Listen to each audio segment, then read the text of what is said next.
Hi everyone, so today I wanted to have a bit of a conversation about how to get over horrible situations, how to deal with them in the moment. Surely, how to not give a fuck, because you know what, life is hard sometimes and you need to have the right defenses to know how to deal with the situations which will bring you down. And you know what, you always learn from bad times, but this will help you in that moment to really have your defenses up and know how to instantly, mentally and emotionally comfort yourself without having to seek others' help. But of course, others are always helpful. That support network is definitely something you need to have. So just a bit of history first. I guess it comes down to people's paradigms. If you're not sure what a paradigm is, essentially it's how the person sees the world. So the way they see the world is down to how they have been raised, how their parents brought them up, what values were instilled into them. So that could be, say, religious. They could have certain values based on their religion. Some of their experiences might have also shaped them, be it good or bad. They may have been, they may have had abuse when they were a child. That will definitely shape the way that they are as an adult. So emotional, mental baggage is there, and that shapes how they see the world. So, say you were in a monastery, you would probably have a really altruistic way of viewing the world. You'd also probably be a very gentle and kind person. I know that's generalizing, but that's sort of more of an easy example of how things could turn out for you. But if you grew up, say, in a broken home where you're being yelled at and put down every single day, you're probably going to grow up and have a few issues. And that will then shape how your interactions are with people. And also, you may have certain triggers that may set you off down an emotional path, which is hard to come out of. So say you're just a normal everyday person, you've had an okay upbringing, you know, sometimes things will get you down and you'll come across these people who may say something that upsets you. So, you know, everyone is... A second thing that we need to consider here is something called ego. So some people may go, oh, okay, yeah, ego, that's self-esteem, self-importance, that type of thing, your identity. Yes, that is it. But what I think would be more useful, a useful way to understand it is, I don't know if you're familiar with the author Eckhart Tolle. He wrote a bestseller called The Power of Now, my personal Bible. I love it. He's a very insightful, wise person. So he has a definition of ego. I'll just read it. This is from his website. I'll cite the reference down below if you want to read more about him and further into his definition, because this is only a section of what he's written, which is basically called the egoic mind. So the egoic mind is the voice in the head, the incessant stream of involuntary and compulsive thinking and the emotions that accompany it, that we may describe them as being possessed by their mind. As long as you are completely unaware of this, you take the thinker to be who you are. This is the egoic mind. We call it egoic because there is a sense of self, of I, ego, the every thought, every memory, every interpretation, opinion, viewpoint, reaction, emotion. This is unconsciousness, spiritually speaking.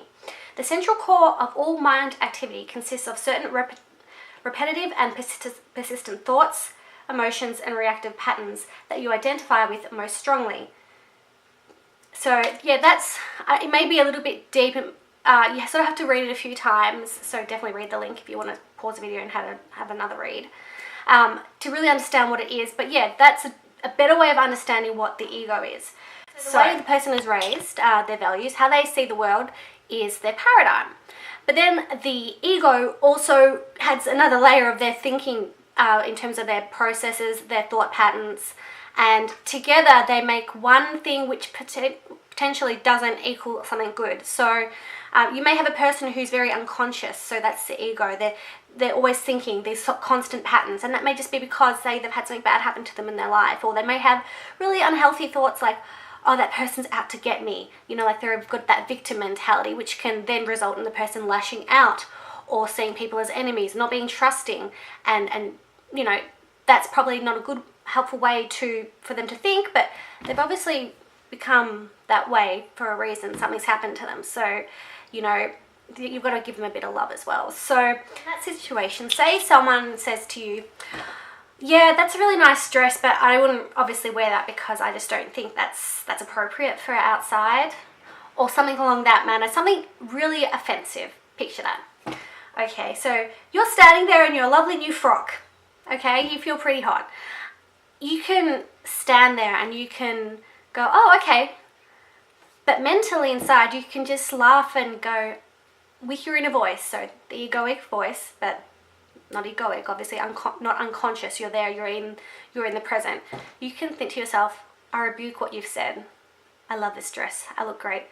And potentially you may feel a little, jealous of how great this dress looks. And you can say that to yourself and smile inside and go, wow, that person's very unconscious. Or, you know what, that person doesn't understand what they've said. And I feel sorry for them because they don't realize that. And hey, maybe they didn't mean to offend me. So you can move on in that respect, and you can choose love and go, you know what, doesn't matter. Everyone has an opinion. My friend, before I went out, said I looked amazing, and I really trust her, and I feel really good. That sort of thing. So the positive thinking, you need to choose to think the positive thinking. Be in the present moment. Don't automatically just go straight to your ego and go, whoa, hang on a sec. No, I look amazing. Screw you. I'm going to have a fight with you. We've got problems. No, don't do that. Choose to be in the now. Choose to not have any of your own thought patterns overrule you and go straight to the emotions, because that's only going to lead to a bad time and a waste of mental and emotional energy when you could be moving on and having a nice night out. And your amazing options that you have there are to smile and not engage, which is what I showed. So just smile and go, okay. Don't give anything away. You don't really want to fight with them. You don't want to offend them accidentally, because it's not nice to feel unhappy. So just don't engage. Just go on.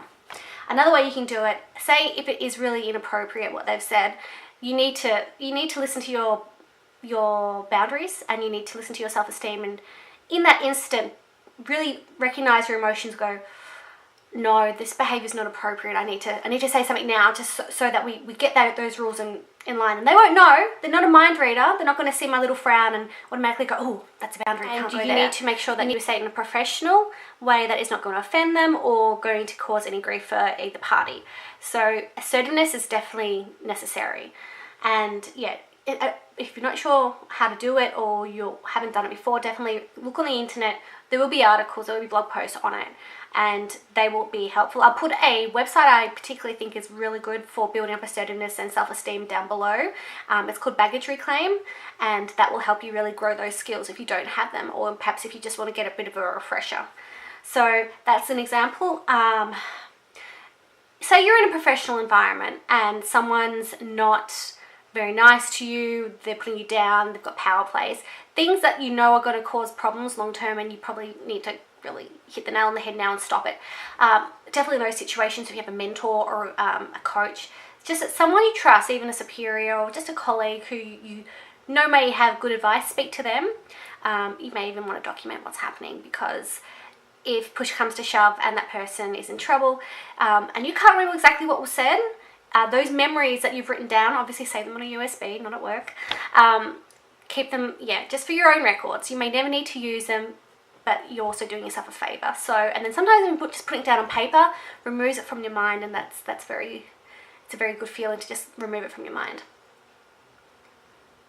Also, just another thing that you need to bear in mind amongst all of this, you're never going to have everyone's approval. Just in life, as I said, the whole paradigm thing, everyone's different. If you're a people pleaser, again, that's a term on the Baggage Reclaim website. Have a read. It's useful.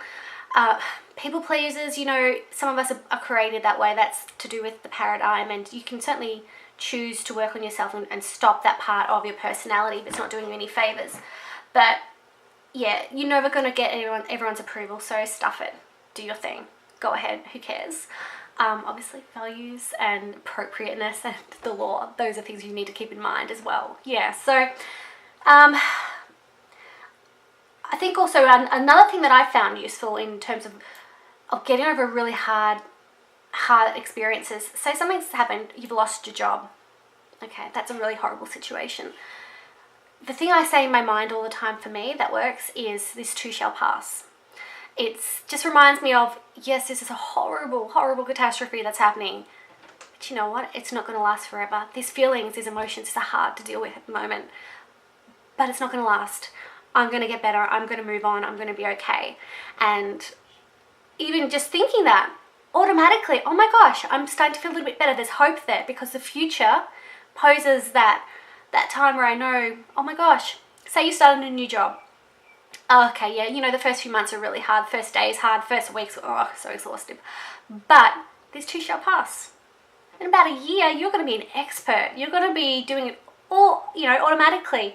And you're going to be so fast at what you do because time allows that. Time heals. Time teaches, you know. That's really important to keep reminding yourself. And final thought on this really long video, sorry. You know what? You only live once. Are you happy doing what you're doing? Are you happy in your current situation? No? Do something about it because you only live once. Are you worried that those people from church or that community group's gonna they might judge you? Oh my gosh. But hey, do you really care? Do you care about how you're perceived?